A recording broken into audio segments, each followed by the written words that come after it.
My name is Mark R. LePage, and you are listening to EntreArchitect Podcast, where each week I speak with inspiring, passionate people who share their knowledge and expertise, all to help you build a better business as a small firm entrepreneur architect.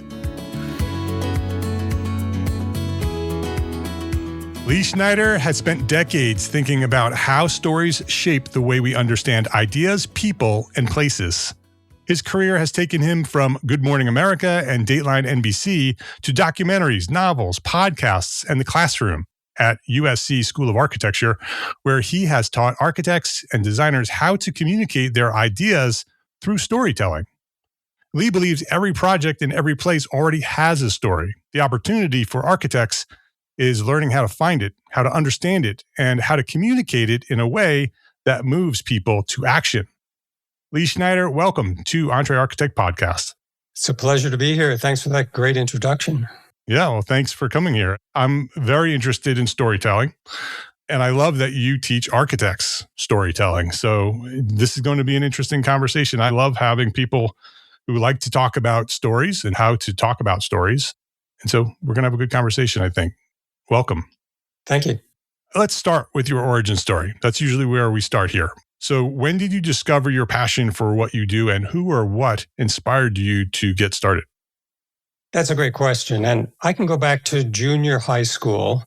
I was the kind of kid who I always had cameras and I always was recording things and did cutting tape, actually, in the days of cutting up tape. And I was asked in junior high by a teacher I had a crush on to write a short story, write a fiction story. And I had never done that before. I'd written book reports and things that kids write. So I gave it a go and I wrote a silly story about talking horses or something. I don't quite remember it, but I remember that she read it and she laughed at the places that I wanted her to laugh. And the jokes worked, in other words. Yeah. And that was the first time that I realized, hey, I could write something, but people are going to react to it. People are going to they're going to give me feedback. They may fall asleep. That's bad feedback. Or they may laugh. Good feedback. Or they may be very interested. So that I've carried forward. I think that was the moment of not just writing, not just being the poet in the garret in Paris, but knowing that people are going to absorb this. People are taking this in. If I can jump ahead to USC, sometimes I'm asked, well, how'd you end up in the School of Architecture at USC? Yeah. And that's basically one of these Google stories where I was making a film at the time about the reconstruction of Haiti after the earthquake in 2011. And the title of my film was called Shelter. And coincidentally, a USC professor who's still there had a class called Shelter. So I guess she was Googling her class, and I came up and she invited me to guest lecture. And she was actually a mentor to me, helping me put together a course about media making and entrepreneurship and the importance of IP as an architect and the importance of being an entrepreneur as an architect. And I wrapped that up in my media making thinking. And I've been teaching that class now for more than 10 years. Wow. That's a very interesting way to find your way to architects. Do you have any background in architecture or have experience talking or teaching architects? Well, before that, I was very interested in activist architecture. And I had a partner in a company who knew the folks at Public Architecture, if you remember them, and Architecture for Humanity. Yep. So we did seminars and webinars and talked to folks about some of the things we're talking about today. And I taught some workshops at the University of Minnesota College of Design. And last year, I did the keynote at AIA Michigan to talk about storytelling. I think I consider myself, as the expression goes, a vessel for this. I mean, the storytelling is what's coming through, and architects needing to utilize storytelling is really that's the river I've put my kayak in, and that's what I'm going down. Yeah.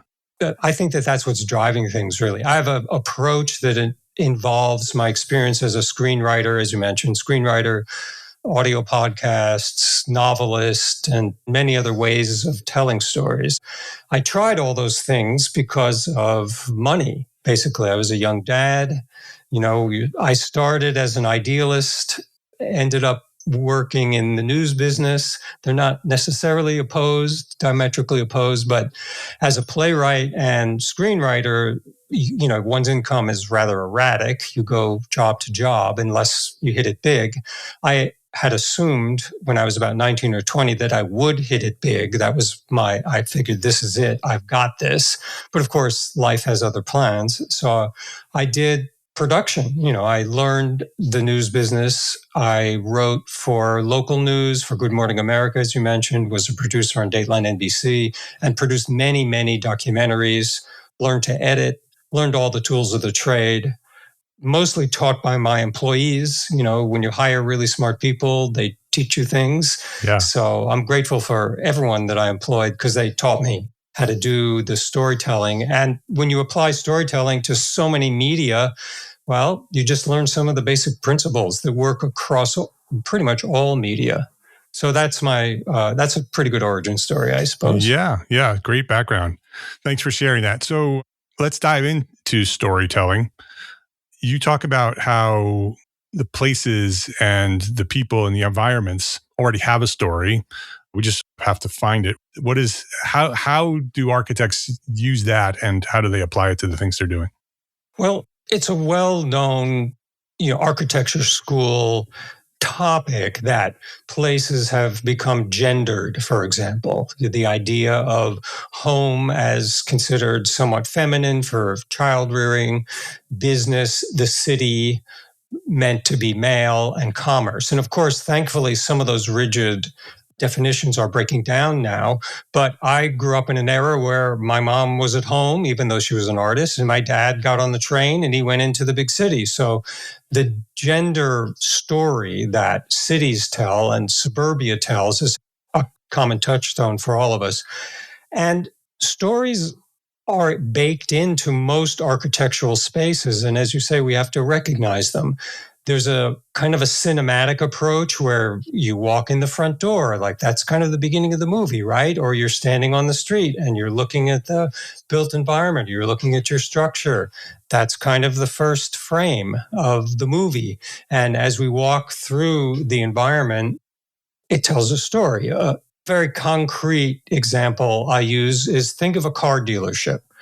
Car dealerships tell a story that validates you as a potential owner of that vehicle. There's the logos, of course, and there's whether the salespersons are wearing suits or not. But if you go into a BMW dealership, there's a story being told about luxury, about fast, about beautiful design, about German engineering. If you go into a used car shop, there's a completely different story being told. None of it accidental. We become Audi people because I like electric cars. And there's a whole story, when you walk into the Audi experience, it's wrong to just discount it as, oh, that's just marketing. What that is that's getting inside my head. That's convincing me to drop a lot of money on a car where I could easily go across the street to Hyundai or any other dealership and get a different electric car that would probably be just as good. But the story told, usually non-verbally, usually visually, the story told in that dealership put me in that driver's seat, which I think it's a good example that people will say, yes, that's happened to me. There's a good reason why when you go to buy a car, one of the first things they say is, let's take a drive. They want you, Right. They want you behind the wheel so you can have that visceral experience of absorbing the story that interior is telling you. How AI is it? How comfortable is it? What does it do? So those are two examples of storytelling in places. The idea of story and brand, how does brand connect to the story of what you're talking about? Well, if we take an example of, say, Apple or Nike, these are brands that were built using story. Some of it a bit old hat at this point, but it worked. If you take, say, Nike, most of us who are runners, I'm a runner, know the origin story of Nike, which was started in a garage, One of the partners was gifted a waffle iron as a wedding present. He didn't make waffles. He took it to the garage, put some polyurethane in it, ruined it for waffles, but started making waffle soles. And then they took that around to track meets and literally track meet by track meet got out a bunch of these shoes and said, your folks should be using these. Now, what was interesting about that origin story is the homebrew part, but here's where it takes a really interesting turn. Phil Knight, co-founder of Nike, believed that the world would be a better place if we were all runners. We'd be healthier, the world would be happier. And he believed that himself. And that is a great example of brand story merger because it's bigger than just him. Note that he's not saying, these are the cheapest shoes. These are so cheap. Or these are the prettiest shoes. Or these are the flashiest shoes. He has a story that's bound up in him, really, his, let's call it the why, his reason for doing this. And that can be very, very powerful. If you can connect the brand story with a real reason why you got into this, why you personally need to do this, and how it might potentially help other people, that's very powerful. That usually beats just about anything else that you're in competition with. And so I find the brand story is very much connected with a personal purpose story. And I would urge people, one of the first things when I think about story with people is I think about, well, what's your purpose? Why are you doing this? I alluded to it a little when I told my story about my first story that got a reaction. Yeah. Well, in a way, that's my brand, right? As a writer, creative guy, but it's also a motivation interior to me that made it worth writing and identifies me as a particular kind of writer.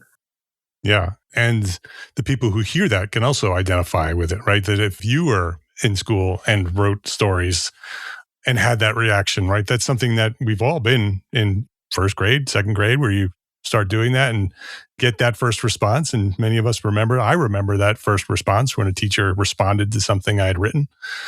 And so, yeah, it's certainly an important thing. Do you think, today we're talking to thousands of architects. Most of them, I would say most of them, are business owners. They have their own firm. Do you think that every architect who owns their own firm needs to have their own story, like what we're talking about here? I think if it's not mandatory, it's very close. Because look at the alternative. If you define yourself as, say, being the cheapest or the most efficient, first of all, you're always going to get beaten. Someone is always going to say, oh, I've heard Lee's pitch for that project. I can do that cheaper. I can do that faster. And it's a race to the bottom. So it's much better to think about the first step would be an origin story, or to think about what really makes you different. And some people say, well, that's impossible. We're all doing the same thing, but we're all different people. So we all got into it for a slightly different reason. And yes, as you just mentioned, there's an overlap. There's supposed to be. If you picture the Venn diagram, the story that got me involved in Pursuit X is going to be, it could overlap with the reason you're involved in that pursuit. And guess what? That usually equals a sale. That usually equals a connection because we're using stories as a way to make human connection. That's how we evaluate people. We're scenario builders by evolutionary, it's baked in. We're always building stories. I was out for a bike ride this morning. I'm building stories. Is that car going to stop at the stop sign or not? Is that guy going to run through? Will that pedestrian walk or not? I'm projecting the future by building scenarios. You just do it. And every time you see a new person or someone trying to pitch you something or someone on a podcast, you got a story. People are telling stories about me right now. They're trying to make sense of me in the context of their own story.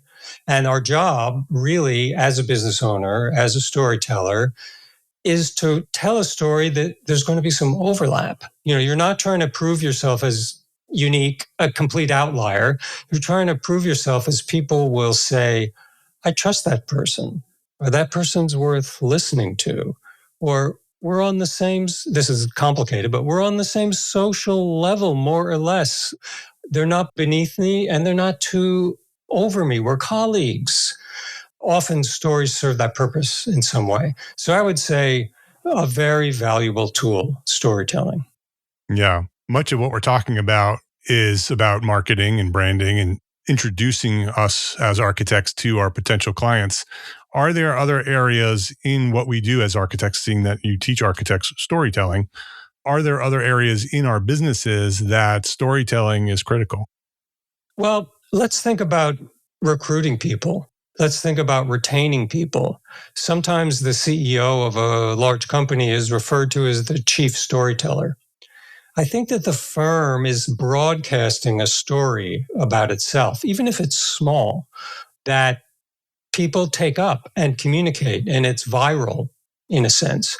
Also, storytelling doesn't necessarily have to mean verbally telling a story. What is your website doing?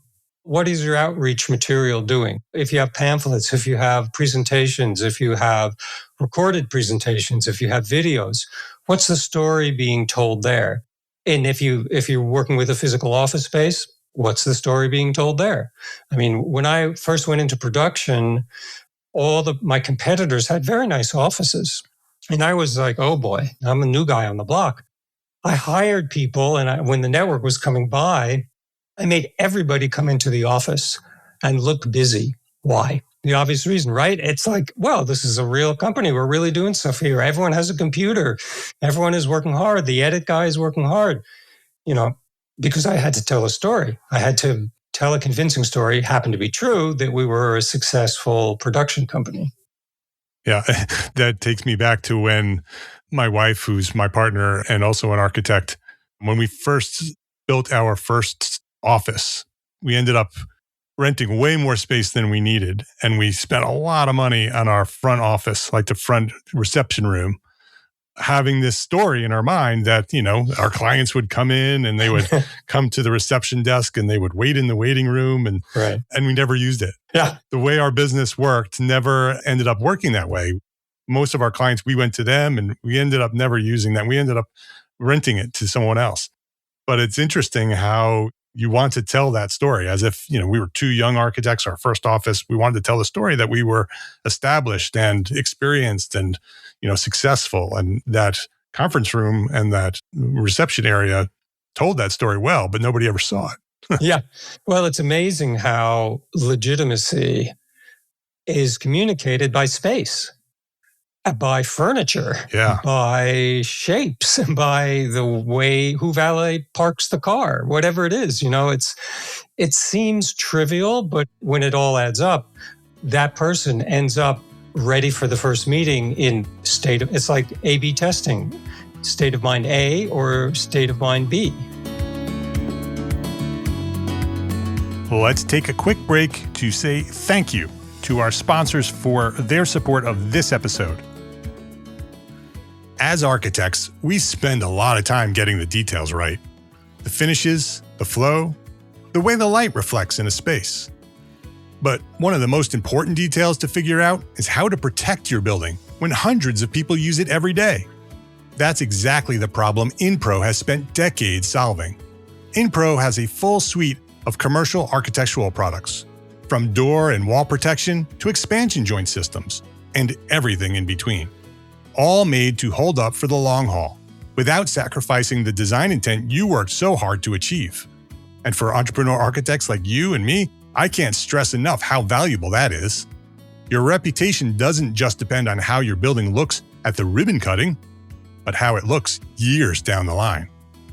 InPro has been a trusted partner to architects and designers for decades, and it shows in the quality of the products they make and their ability to simplify projects as a single-source supplier. Check out their full portfolio of products made for real life at inpro.com. That's INPRO.com. Visit inpro.com today and tell them EntreArchitect sent you. This episode of EntreArchitect Podcast is supported by WeCollabify, one of our trusted allied partners. Over the years, I've learned that not all business relationships are created equal. Some companies simply want to sell you their products and services. There's nothing wrong with that. Every firm needs vendors. But the most valuable relationships often go much deeper. A trusted partner understands where you're headed. They understand the challenges you face. They understand and invest in your success because they know that their success is tied to yours. That's how we think about our allied partners. That's also why we're proud to work with WeCollabify. They help architecture and engineering firms expand their capacity by integrating skilled design, BIM, and technical professionals directly into their teams. Not as a separate resource to manage, but as part of the way the firm operates day to day. Their goal isn't simply to fill a position, it's to help firm owners create the capacity they need to serve clients well, support their teams, and make better long-term decisions about growth. If you're evaluating the people and organizations you rely on to support your firm, I encourage you to learn why WeCollabify is one of our trusted allied partners. Visit WeCollabify.com/EntreArchitect to learn more. That's WeCollabify.com/EntreArchitect. This episode of EntreArchitect Podcast is sponsored by ARCAT. If you've been listening to this podcast for any length of time, you've heard me talk about the importance of building systems that save time and reduce friction in your practice. That's exactly why I recommend ARCAT. When I need product information or specifications, CAD details, BIM objects, or sustainability documentation, I don't want to hunt through dozens of manufacturer websites or fill out forms just to download a file. With ARCAT, I can find what I need fast. And everything is free to access. No subscription, no paywall. In fact, you don't even need to register with your email address. Just go to arcat.com, search for the product information you need, and get back to serving your clients. Thousands of architects use ARCAT every day because it simply makes work easier.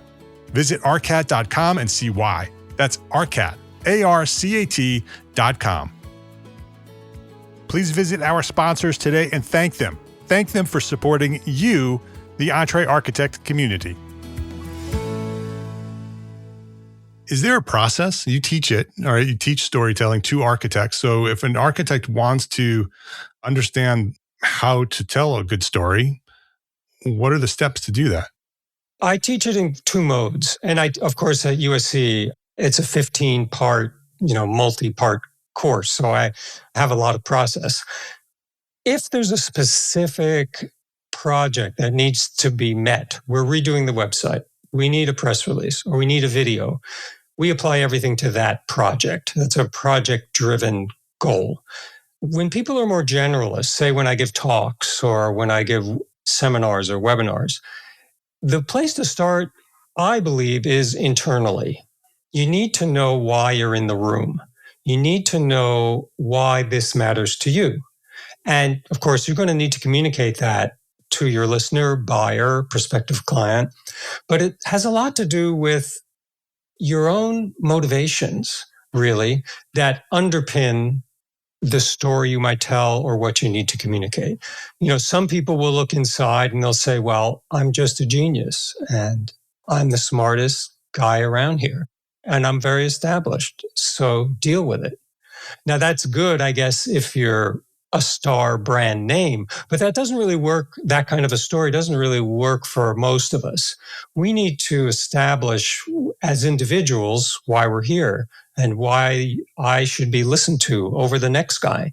One of the first things most people ask or should in a project pitch is, how many other firms are you speaking with? Usually, you hope the answer is, well, you're in the top 3. But other times I've heard, well, we're talking to hundreds of firms, or you're among dozens.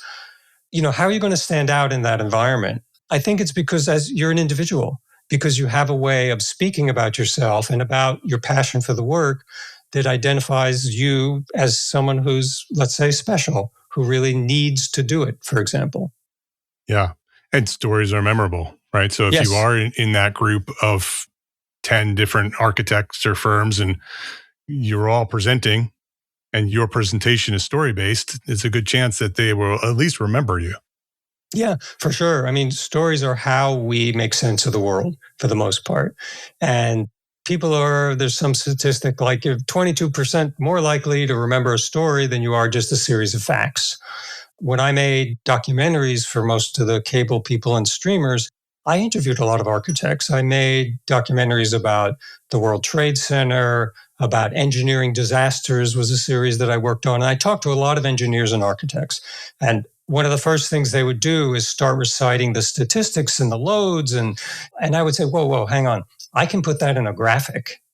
I can have the narrator say that. Yeah. How about you tell me a story about the time the building failed or the time you found a solution for that or the other thing? And of course, that did not end up on the cutting room floor. That ended up in the movie, in the documentary. And yes, if you're just doing facts, usually they end up as more effectively communicated as a graphic or a voiceover.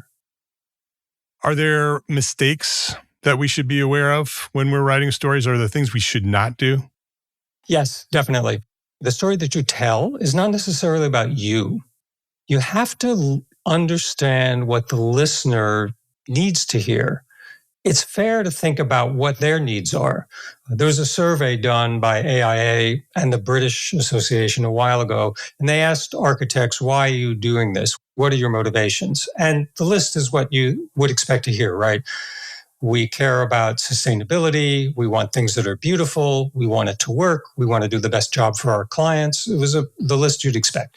They also asked the same questions to potential clients of architects. Different list. That was a revelation for me. Of course, they wanted to work and they wanted to be cost effective and but what they really wanted was to be heard.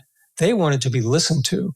Many prospective clients were and are looking for some form of collaboration. They don't want to be dictated to. They don't want to be told that you're the genius and they're the recipient of the wisdom. They want to know that this is a group project, that we have a say and we're part of this.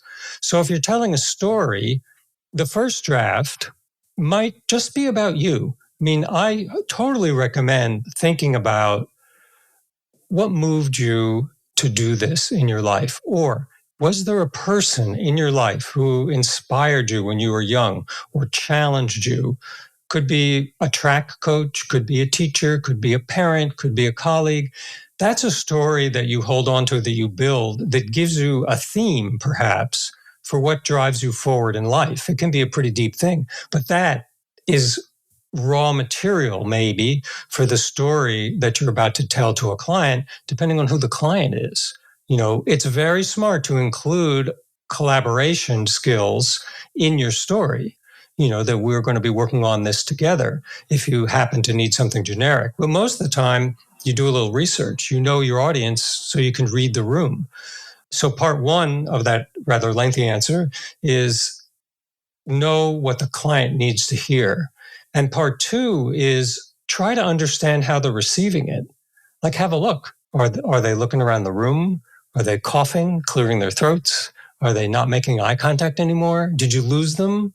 It's good to know. It's not always a pleasant experience to get that intel, but why not get it? Because if you're doing a presentation, for example, why not present it to an actual person who maybe knows nothing about it?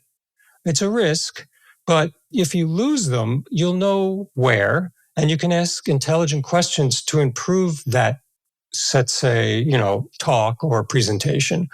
Everyone thinks, well, I'm just going to rehearse this in front of the mirror until I got it down pat. Well, that's great. But how about, finding someone to actually deliver it to? So those are for me, the big mistakes. One is understand what the audience wants and needs. They're coming to you with a need or a gap. You have to understand that. And two, try to read the room, try to be with them. Don't just go into autopilot. It never really works. Yeah. It sounds like receiving their story is equally as important to telling yours. You bet. Yeah. I mean, for me, that's very important. Part of it is good old research.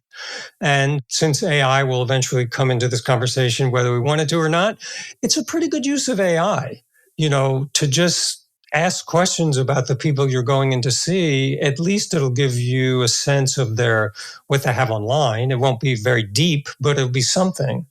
Knowing the audience is just an incredibly powerful piece of intelligence if you're trying to connect with someone, because there's this human connection that we need to make. We can go in and recite our qualifications. We can deliver our CV verbally. There's many ways to approach this, but unless a human connection is made, it's not going to work. Yeah. I can imagine that you talked about the architect rehearsing their story in the mirror and then going and presenting it at the meeting. And it's all great until they ask a question that you weren't expecting. Right. Right. And so the listening part of it and receiving is equally as important as the presenting and being prepared for that. And that, some of that is preparation and understanding what are some of the questions they're going to be asking, but also listening, right? Because if you're not listening and they ask a question and you don't completely receive it because you're so focused on what you're going to say next, that becomes a problem. Look, some of it is anxiety about memorizing things. I encounter that. And I'm worried that I'm going to be thrown off my track. But a couple of things I've learned after doing this for a while is one, nobody is ever going to know if you drop part of it, drop part of the talk or whatever, the presentation. No one's going to know. You'll know. But I found most of the time, I come back and I say it anyway, just in a different order or a different place. And another way to deal with memorization anxiety is I'll record myself doing the talk or whatever it is, and then I'll change the environment. I'll go for a walk. I'll do something different. I'll go in a different room, deliberately changing things up and listen to myself.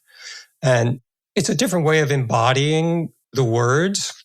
But if you can see it as a totality, kind of like a story arc, which is another story concept, all good stories have an arc to them. They have a setup and a payoff. If you think of it in terms of that larger arc and what you want to accomplish and your purpose there, kind of big picture things, you're more likely to remember the minutiae. It's going to be easier to tell that story if you have a focus on the big picture, paradoxically. Yeah.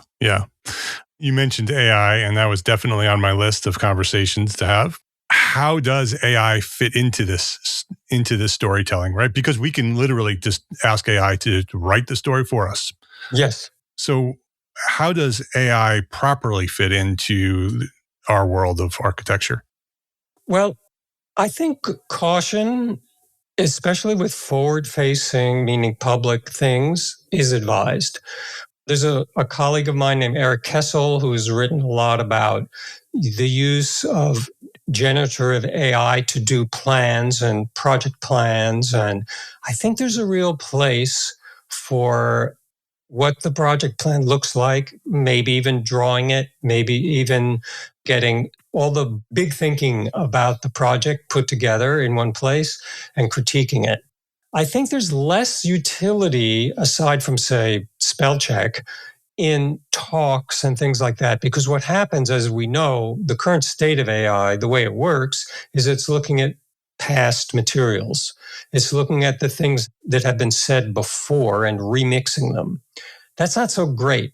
First of all, unintentional plagiarism is a danger because the AI is essentially plagiarizing, especially if you're doing a talk. Like, write me a 10-minute talk about storytelling. Well, it's going to be everything that everybody said about storytelling, but not me. Yeah.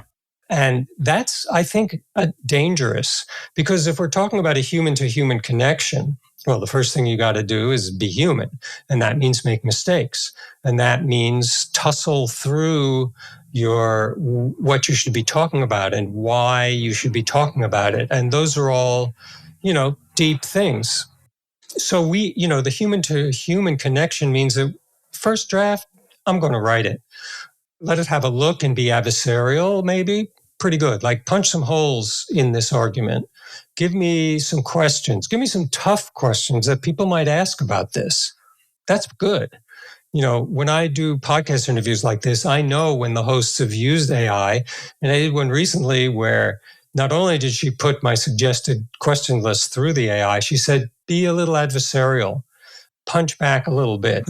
It was interesting. I could tell it was done by an AI, but it was interesting because it gives some different angles. So I think as a critic, interesting. As a big time project planner, interesting. As a research tool, what other people have pitched projects like this in the last 6 months? What other structures are there? What other firms are like mine? Here's what my firm is like. Here's what we say about ourselves. Do a comparison. How can we be different?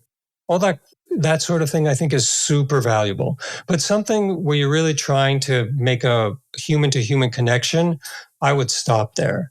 And I would not let AI get into it. And also, slightly paranoid, I don't really like to give my personal work product to AI because guess what? It's going to be used in the corpus of knowledge, and away it goes. If I write a novel, I'm not putting that into an AI. If I have a beautiful idea for a new book about the storytelling of place, I'm not dumping that whole manuscript into an AI. I think that's fairly suicidal. Eventually, I may come to a reckoning where someone's going to do that, but I'm not doing it, at least on this first pass. Yeah, there's certain places that AI certainly has a place, and there are other places it doesn't. And I think that architects, you talked about the human-to-human connection. I think that's going to become, a valuable premium, right? Because everything will become AI generated. And so the content and the projects and the things that have more human interaction will become, a premium. Absolutely. Yeah. Look at the rapid progress of, we call them deep fake videos, but it's not going to be very long before you could take this podcast, extract my face, and have me pitch something, put some words in my mouth. You can do that now, for sure. You can do that now. And, the guardrails for that are pretty weak, but we're going to start to understand the difference, I hope, and see what's real and what's not. And as you're saying, being a real person in the room, having that capability, winning a meeting with other humans in a room is going to be very high value. Yeah. And probably result in more sales because it's going to work. It's going to work better than trying to do everything in a digital environment.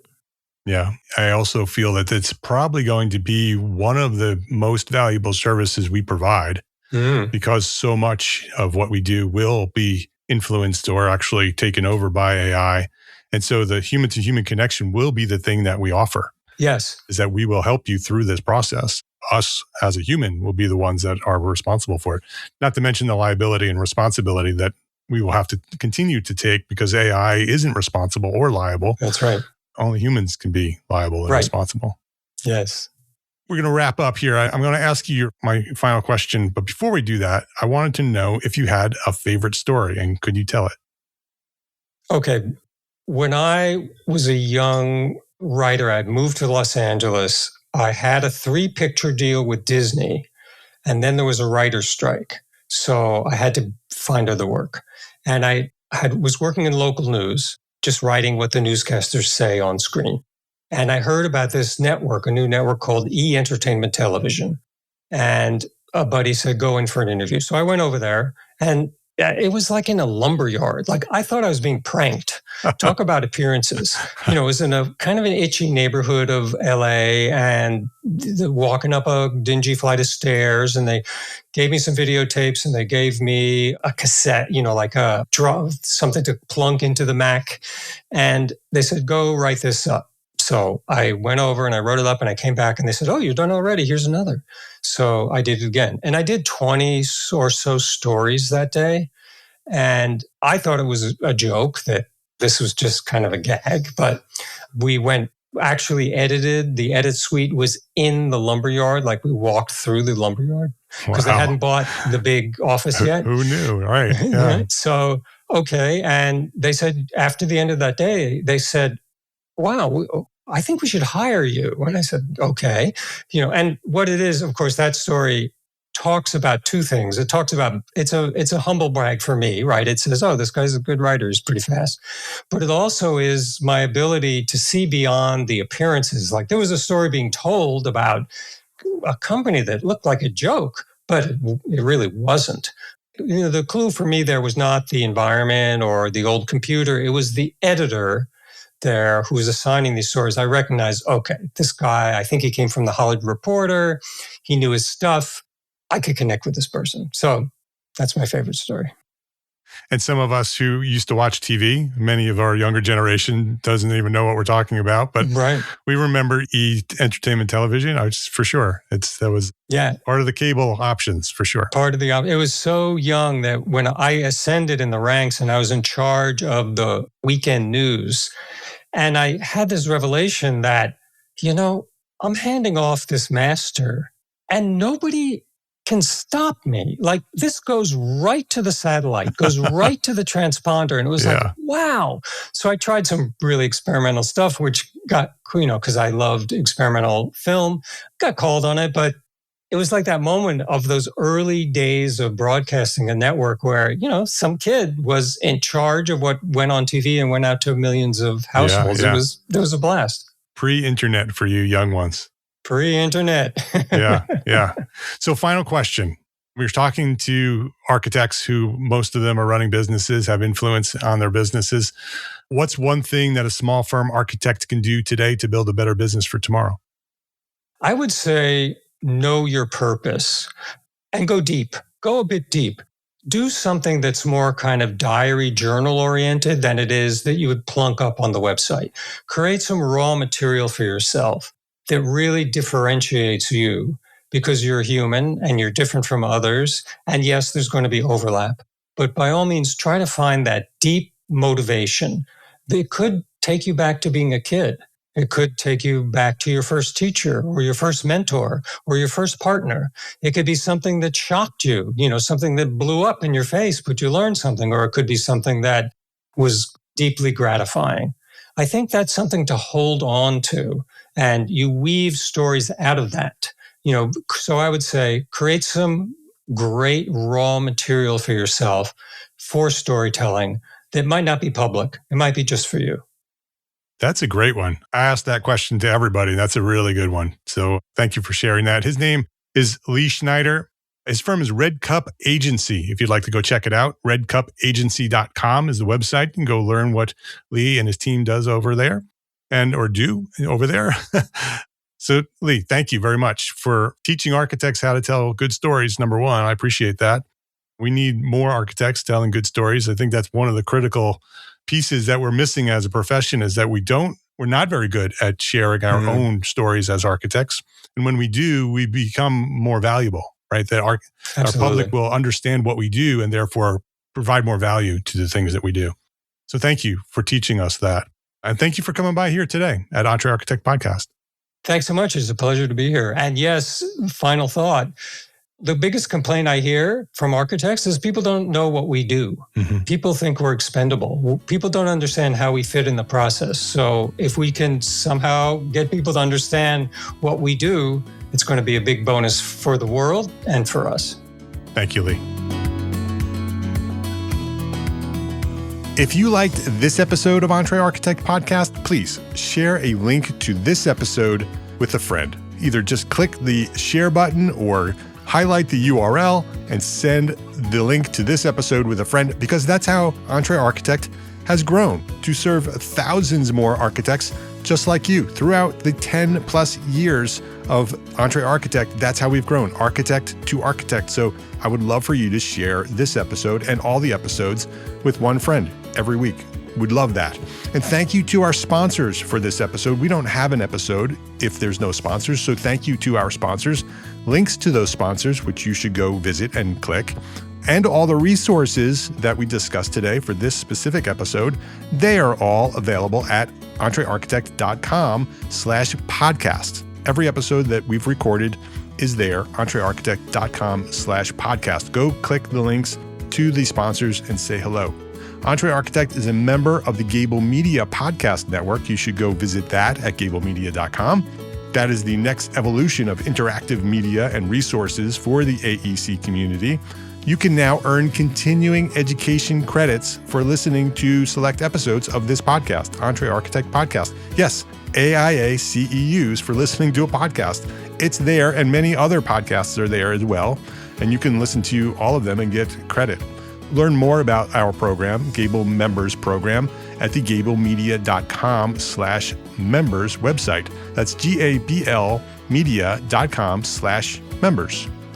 And if you are a small firm architect Join us today at EntreArchitect Network. That is the worldwide organization for small firm entrepreneur architects. If you own your own architecture firm, you are an entrepreneur architect. You are an EntreArchitect. With weekly live group business coaching, we have business coaching there, monthly live business training with AIA CEUs, 2 a month, so 24 AIA credits per year, including 12 of those are HSWs. We have them in the membership. Business resources, all the resources you need to run your business, special session webinars, mastermind groups, and a thriving community of small firm architects just like you. Hundreds of architects are there waiting for you to join. So we provide the support and encouragement you need to succeed as a small firm architect. I know that you haven't been trained as a business person when you launched your firm. That's what we do. Come learn how to run a business at EntreArchitect Network. And today, you can go join right now for free for 30 days at this link. EntreArchitect.com/30 days will give you free 30 days for membership. Go check it out at EntreArchitect.com/30 days, and I will see you there. Thank you for listening to this episode of EntreArchitect Podcast. My name is Mark R. LePage, and I want you to remember 3 words: love, learn, share. Have a great day.